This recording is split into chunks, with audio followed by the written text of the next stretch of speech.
polêmica de Arthur Azevedo, voz Iba Mendes.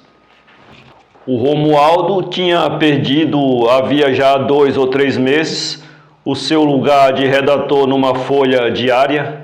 Estava sem ganhar vintém, vivendo sabe Deus com que dificuldades, a maldizer o instante em que, levado por uma quimera da juventude, se lembrara de abraçar uma carreira tão incerta e precária como a do jornalismo.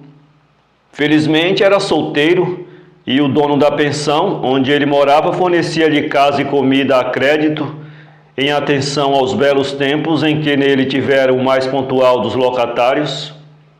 Cansado de oferecer em pura perda os seus serviços literários a quanto jornal havia então no Rio de Janeiro, o Romualdo lembrou-se um dia de procurar ocupação no comércio, abandonando para sempre as suas veleidades de escritor público, os seus desejos de consideração e renome.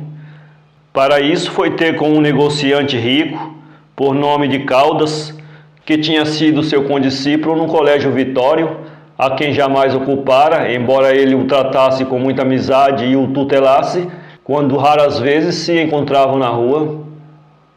O negociante ouviu e disse-lhe: tratarei mais tarde de arranjar um emprego que te sirva.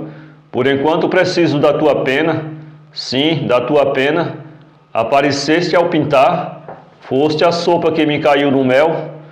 Quando entrasse por aquela porta, estava eu a matutar, sem saber a quem me dirigisse para prestar-me o serviço que te vou pedir.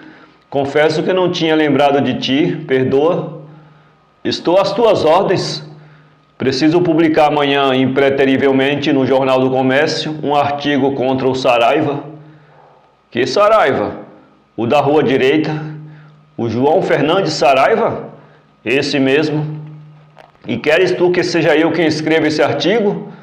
Sim, ganharás uns cobres que não te farão mal algum. A essa palavra cobres, o Romualdo teve uma extremação de alegria, mas caiu em si. Desculpa, Caldas, bem sabes que o Saraiva é como tu, meu amigo, como tu foi meu companheiro de colégio. Quando conheceres a questão que vai ser o assunto deste artigo, não te recusará a escrevê-lo, porque não admito que sejas mais amigo dele do que meu. Demais, nota uma coisa, não quero insultá-lo, não quero dizer nada que eu fira na sua honra, quero tratá-lo com luva de pelica. Sou eu o primeiro a lastimar que uma questão de dinheiro destruísse a nossa velha amizade. Escreves o artigo? Mas, não há mas, nem meio mas, o Saraiva nunca saberá que foi escrito por ti. Tenho escrúpulos. Deixa lá os teus escrúpulos e ouve de que se trata. Presta-me toda a atenção. E o Caldas expôs longamente ao Romualdo a queixa que tinha do Saraiva.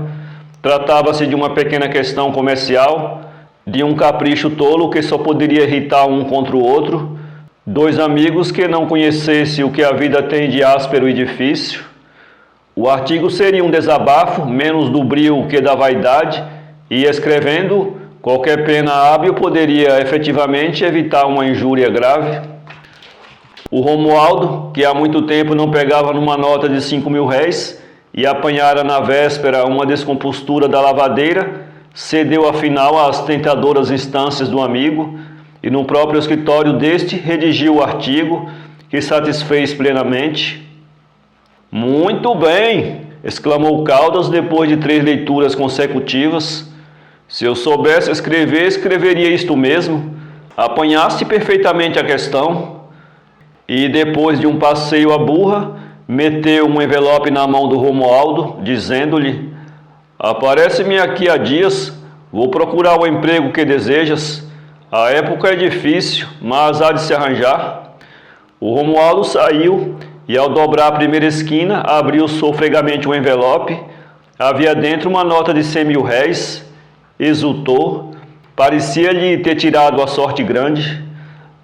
Na manhã seguinte, o ex-jornalista pediu ao dono da pensão que lhe emprestasse o Jornal do Comércio e viu a sua prosa, Eu e o senhor João Fernandes Saraiva, assinada pelo Caldas. Sentiu alguma coisa que se assemelhava ao remorso, o mal-estar que acomete o espírito e se reflete no corpo do homem todas as vezes que este pratica um ato inconfessável, e aquilo era uma quase traição. Entretanto, almoçou com apetite.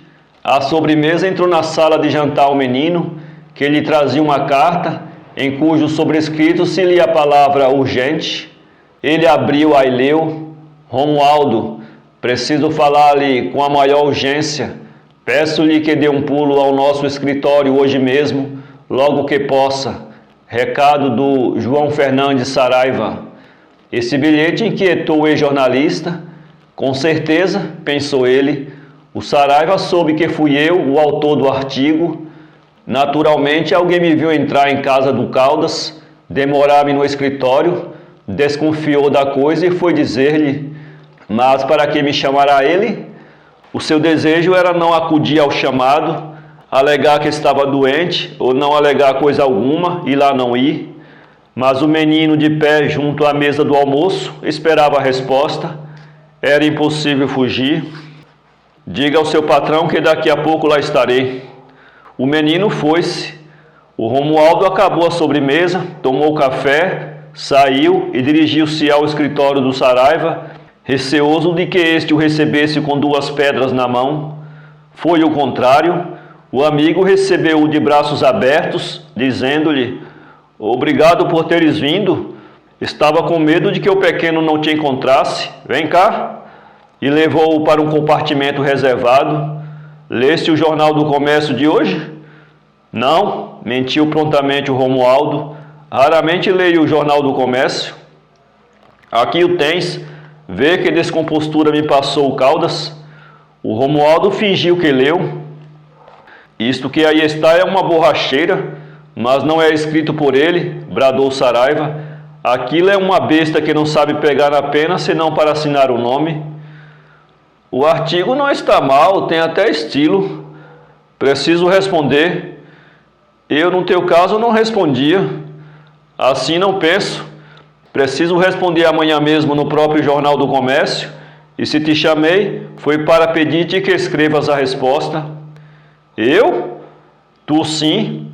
Eu podia escrever, mas que queres? Estou fora de mim. Bem, sabes, gaguejou Romualdo, que sou amigo do Caldas, não me fica bem. Não te fica bem por quê? Ele com certeza não é mais teu amigo que eu. Depois não é intenção minha injuriá-lo, quero apenas dar-lhe o troco. No íntimo, Romualdo estava satisfeito por ver naquele segundo artigo um meio de atenuar, ou se quiserem, de equilibrar o seu remorso. Ainda mastigou umas escusas, mas o outro insistiu. Por amor de Deus, não te recuses a este obséquio tão natural de um homem que vive da pena. Tu estás desempregado, precisas ganhar alguma coisa. O Romualdo cedeu a este último argumento e, depois de convenientemente instruído pelo Saraiva sobre a resposta que devia dar, pegou na pena e escreveu ali mesmo o artigo. Reproduziu-se então a cena da véspera, com mudança apenas de um personagem. O Saraiva, depois de ler e reler o artigo, exclamou: bravo, não poderia sair melhor. E tirando da algibeira um maço de dinheiro, escolheu uma nota de 200 mil réis e entregou-a ao prosador. Oh, isto é muito, Saraiva.